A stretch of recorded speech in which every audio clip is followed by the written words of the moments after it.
The leg locks. So I was under the impression that the reason why leg locks are quote unquote dangerous is because you have such a small range of motion. So it's so much easier to destroy the joint because it can't move as far as an elbow or maybe even a knee or a shoulder, right? Like the heel, just it's very small and then it's gone.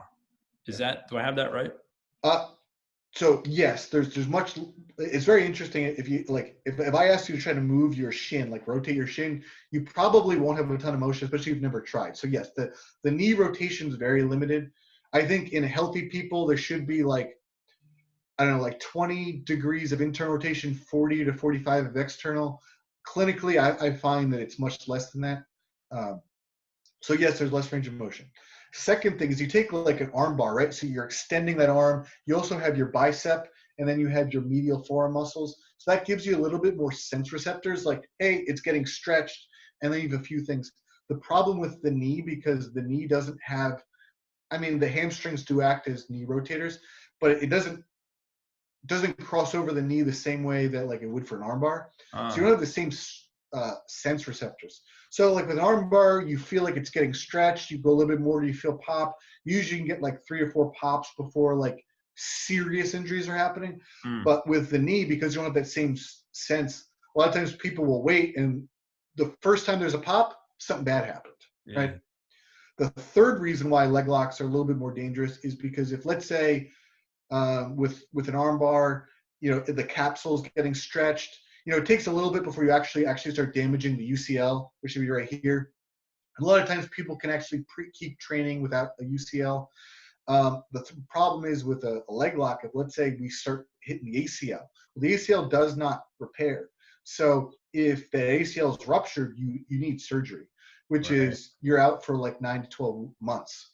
So I would say less range of motion, you know, less sense receptors, and then knowing the fact that if it tears, you're going to need surgery.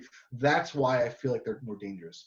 And I think the fourth component is, for whatever reason, I feel that like the further something is away from the head, people don't respect it. Like people just will like let their ankles and knees go. Like they don't really care. But if opposed to the arm, people will tap a little bit sooner. It's like, I don't know where that is or why that is. I just feel that for whatever reason, people don't like tapping to leg submissions compared to like arm or shoulder.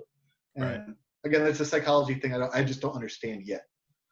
Is there exercises that we can do to strengthen the heel hooks, the inverted heel hook? Because some of that stuff is just like so the first thing, actually, one of the things that I find really helpful is having the ability to plantar flex, so the ability to point your toes like a ballerina, because when you do that, it actually hides the heel. So it's funny, like I roll with people can't even find my heels. Like one of my old training partners used to joke that I didn't have heels, I had hooves, because he couldn't grab me. And it's just because I can put my toe so well that the heel just disappears. So that's one. But yeah, we can work on, so I do end range, internal and external tibial rotation. A lot of people don't realize that the knee actually rotates in and out. So we can do those end range rotations in that position. We can do the same with the ankle. Essentially, you take your ankle to its end range from like a toe hold position and start to strengthen it. And that sounds easy, like me talking about it. It does take some practice, which is what my program that I'm working on. I'm working on an online program for this specifically, so I can guide people.